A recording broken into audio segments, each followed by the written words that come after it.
আমাদের এই যাত্রায় দেশের বিজ্ঞজনদের দিক নির্দেশনা অবশ্যই প্রত্যাশিত। সম্মানিত সুধীবৃন্দ, আমাদের জাতীয় ইতিহাসে ফেব্রুয়ারি মাসের গুরুত্ব অপরিসীম, আর 21শে ফেব্রুয়ারি আমাদের আত্মপরিচয়ের স্মারক। বলা যায় আমাদের সংস্কৃতি চেতনার প্রাণ প্রবাহ 21শে ফেব্রুয়ারি।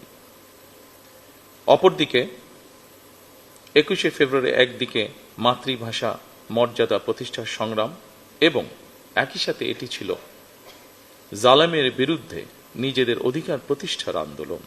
সুতরাং ফেব্রুয়ারি মানেই আত্মপরিচয় উপলব্ধির মাস, আমাদের শেকড় সন্ধানী মাস।